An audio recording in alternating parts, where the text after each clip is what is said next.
Selamat pagi teman-teman. Kali ini saya akan berkeliling di salah satu bangunan bersejarah yang ada di Kota Tegal. Salah satunya yaitu bangunan Makolana.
Staf ya yang menggerakkan organisasi Lanang Tegal. Ini staf program itu proyek dan anggaran. Jadi kalau ada pembangunan sebelum bahan bangunan datang, beliaunya yang merancang dari nol sampai pembangunan seperti ini ya. Namanya staf program proyek dan anggaran ya. Nah, kalau sebelah utara timur itu adalah ada yang terdiri dari akun kepala akuntansi. Jadi yang mengendalikan keuangan organisasi, maksudnya pangkalan. Itu kalau kegiatan apa, yang merencanakan, yang menguatkan data tersebut. Ini staf atau personalia. Jadi seluruh prajurit Angkatan Laut Tegal datanya ada yang di sini. Datanya di sini semua dari mulai SD sampai terus sebagainya sampai dia pensiun. Nah, yang mereka adalah staf personalia, termasuk juga keluarga dan sebagainya ada di sini.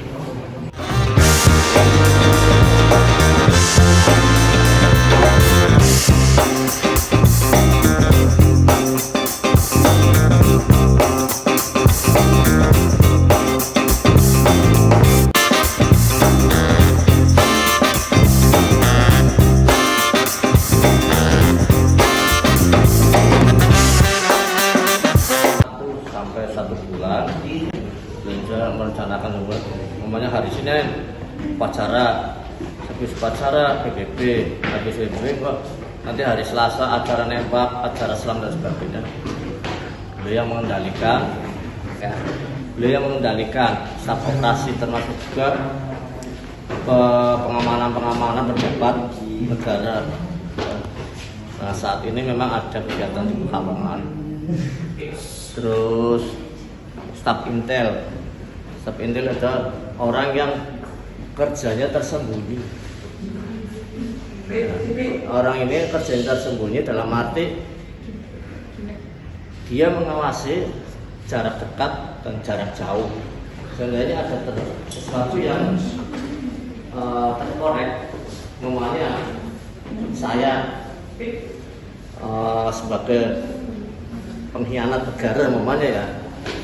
Ada yang dengar, oh ternyata itu pengkhianat negara. Dia mulai dari nol sampai ketangkapnya saya yang ngorek. Gitu. Jadi orang ini nggak ada yang lihat, soalnya dia dibebaskan untuk identitas. Dalam arti mungkin dia bewokan, gondrong dan sebagainya. Mungkin juga pada saat penyamaran dia pakai bajunya orang gila dan sebagainya. Pokoknya intinya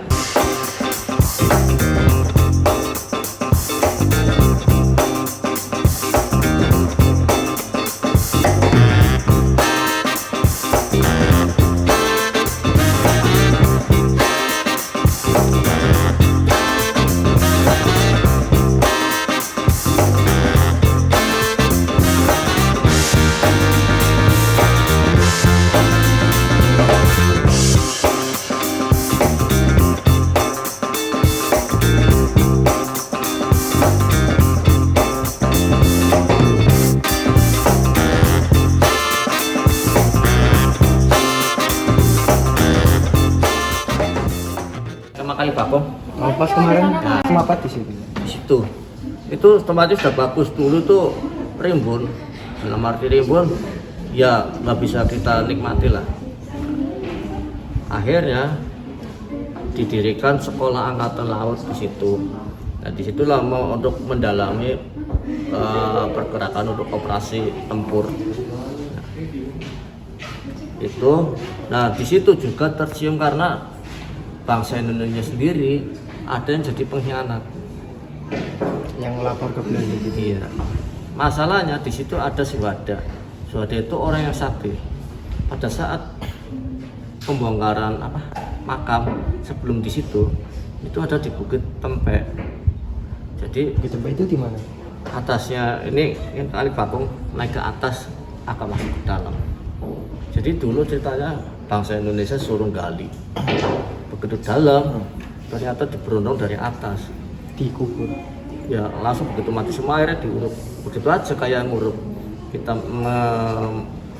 kucing mati terus diuruk aja. Nah Itu ternyata sama bangsa Belanda. iya.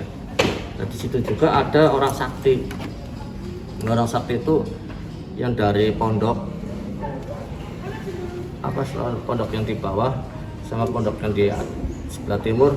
Nah yang di sebelah utara itu matinya diseret sama bangsa Belanda sama kuda. Nah, itu orang sakti, ini pengkhianat dan sebagainya. Akhirnya diseret sama Belanda sampai mati. Tapi yang di sebelah timur dia ditembak pun nggak mempan. Sampai dia nyerah, sampai dia ngomong sama pihak Belanda, udah kamu nggak bakalan bisa membunuh saya. Kamu cari aja bambu kuning, kocokkan ke mulut saya, baru bisa mati. Sampai penggalian pun ada apa istilahnya, kayak udeng itu loh, tahu? Jubah. Jubah. Iya, jubahnya masih.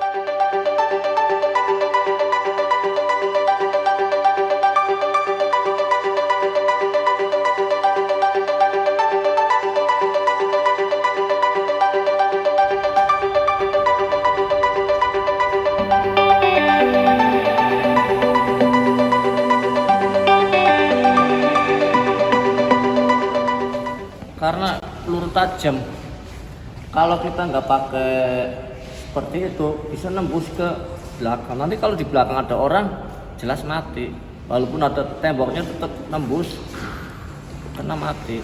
Makanya itu dibuat seperti ini, belakangnya ban luar kendaraan, ban truk, di depannya dibuat dengan lugu.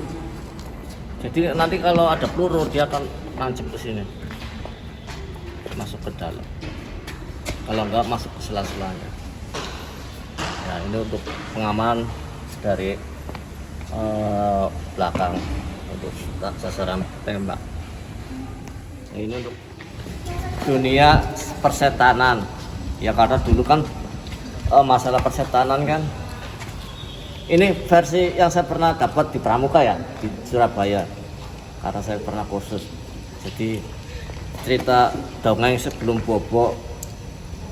Jadi dulu itu kapal nelayan kan bangsa Indonesia terkenal pelaut ya, bangsa pelaut yang apa istilahnya super lah.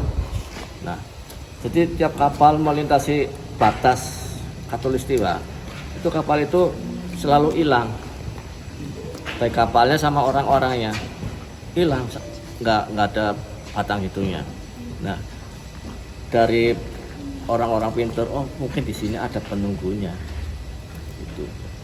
Nah kita punya cerita nakodanya kapalnya rundingan, kira-kira gimana ya untuk bisa kita ngelabui setan. Nah akhirnya kumpul pada hari tertentu.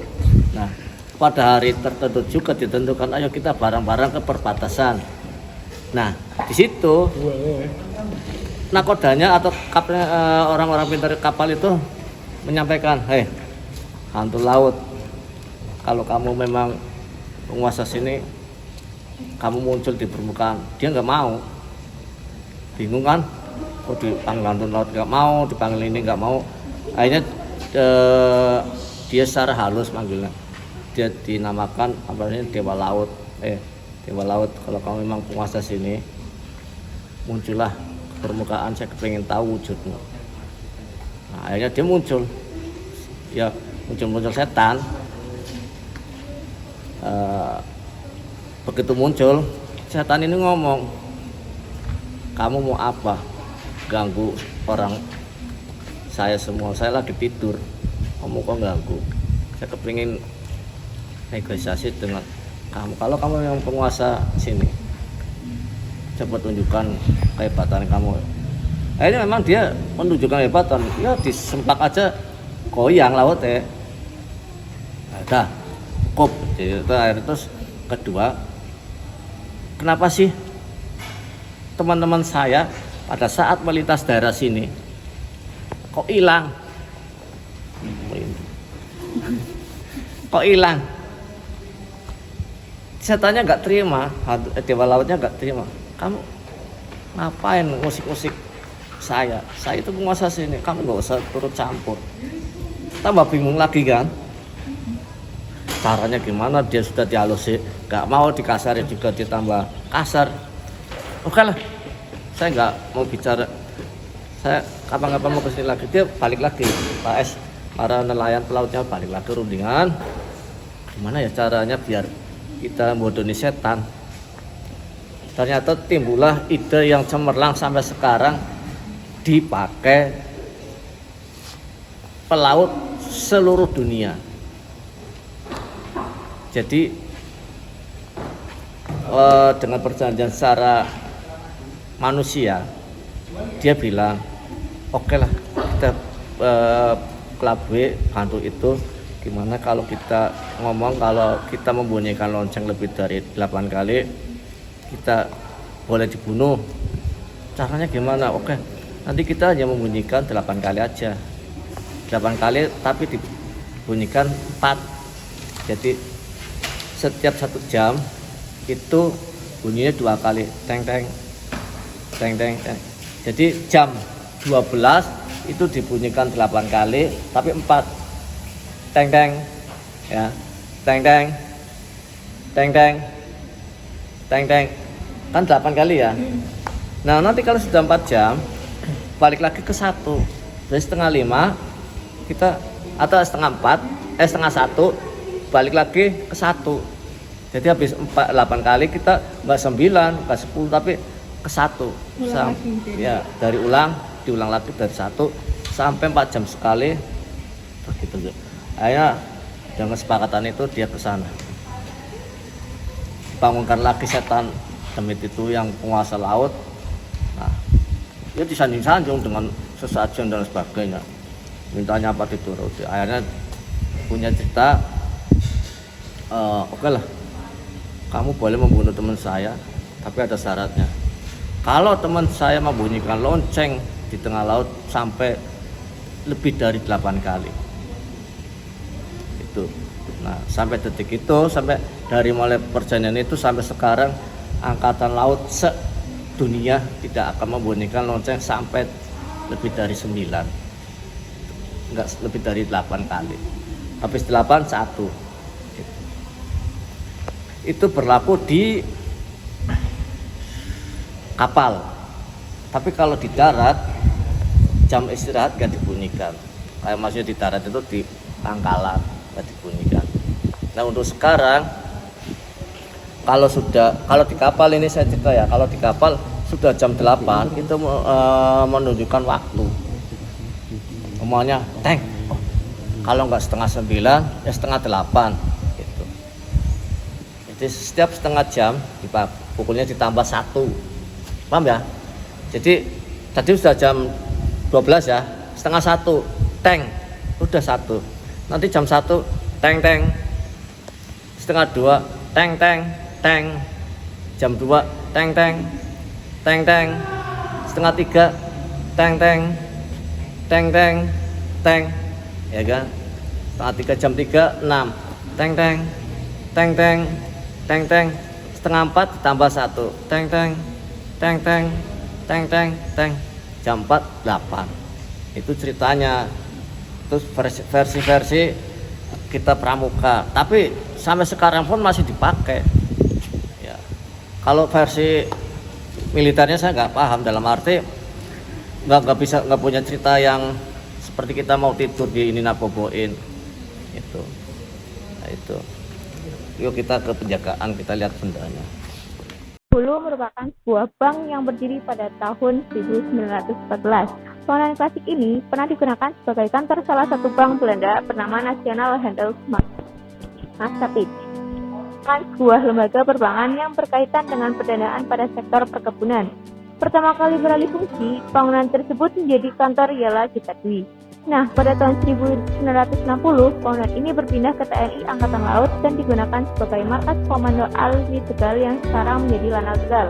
Bisa dibilang kalau gedung Lanal TNI Angkatan Laut ini menjadi bukti perniagaan Kota Tegal sudah pesat sejak zaman kolonial.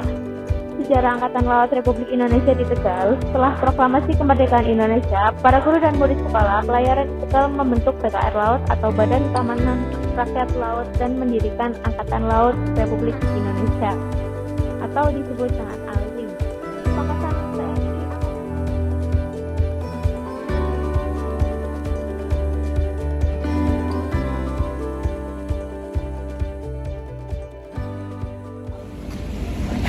Ini kan namanya ini kapal, Mas. Penjagaan kapal. Kapal kan nggak semuanya berjalan aman. Kadang ada travel, kadang ada kerusakan dan sebagainya, ada hambatan dan sebagainya.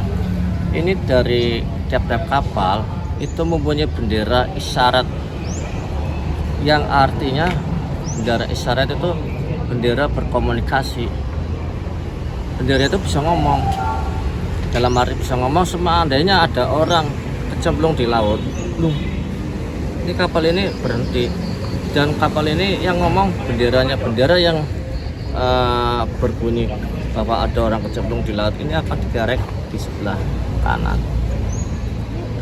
Kerek, nanti kapal yang melintas dia akan tahu, oh kapal itu benderanya kok itu, oh dilihat ternyata di situ ada orang kecemplung di laut, hurufnya O, kayak bendera Semapur, kayak bendera Jepang apa ya, kuning, tengahnya hitam. Nah itu, dia nggak akan melintas di tepinya, dia akan menjauh sekian mil. Itu.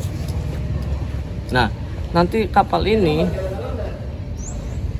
dia akan menjawab, iya itu berarti dia ngerti di situ ada orang kecemplung di laut. Ini saya ada orang kecemplung di laut. Kapal yang akan melintas jawabnya iya. Tuh, dia akan minggir. Itu contohnya seperti itu. Nah ini akan ada bendera hitam putih. Bendera hitam putih itu bendera komandan. Kalau komandan saya ada di kantor, bendera itu akan turun. Tapi kalau komandan saya ada di luar, bendera itu akan mewakili bahwa komandan saya nggak ada di kantor. Nah, untuk penjagaan 2 kali 4 jam, 1 kali 24 jam itu nggak ada yang kosong, ditunggu terus. Cuman orangnya berganti-ganti, 4 jam sekali ganti orang, 4 jam sekali ganti orang gitu. Jadi tidak ada penjagaan kosong. Makanya satu, kedua, segala orang yang keluar masuk ke penjagaan itu sifatnya keras itu harus identitasnya diketahui. Itu yang pertama. Kedua, orang yang tidak kita kenal, intinya tamu, itu wajib meninggalkan identitas.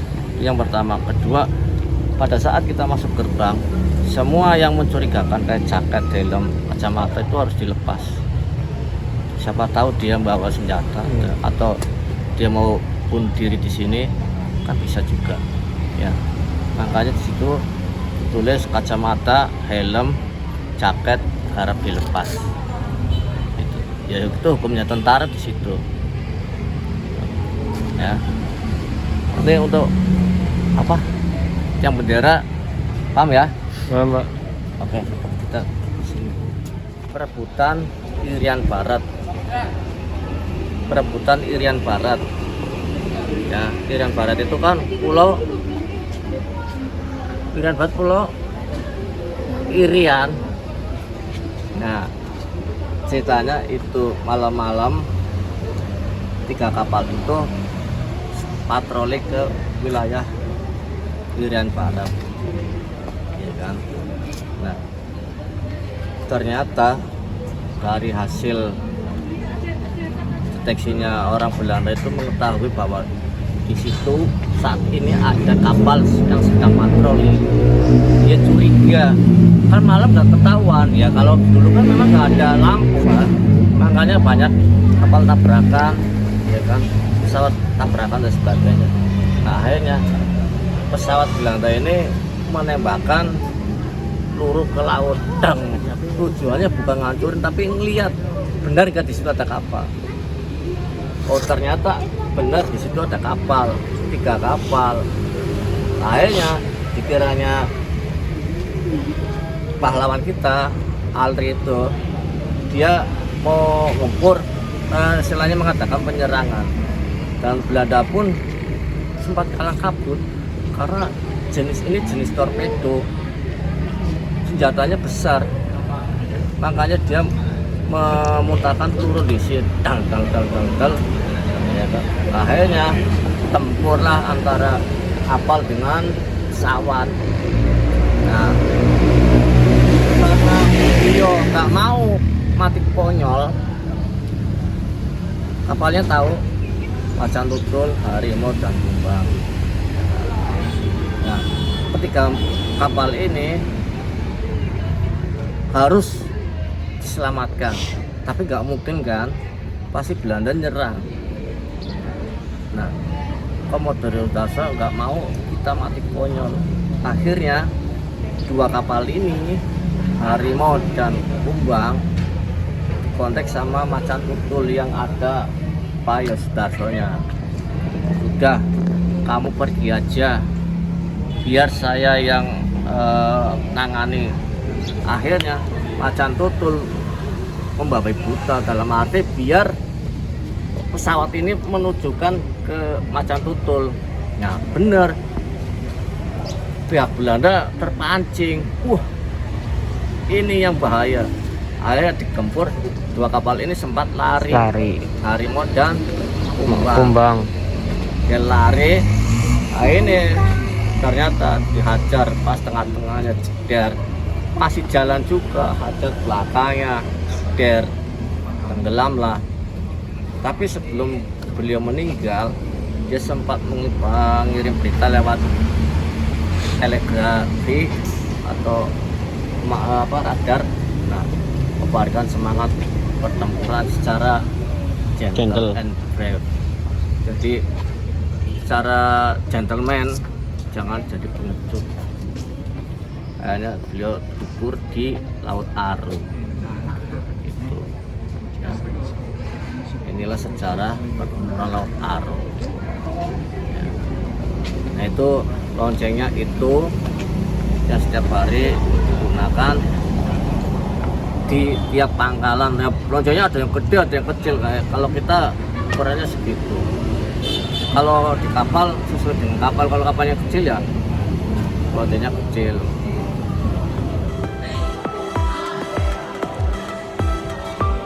Nah, itu dia video yang dari kami. Kurang lebihnya mohon maaf.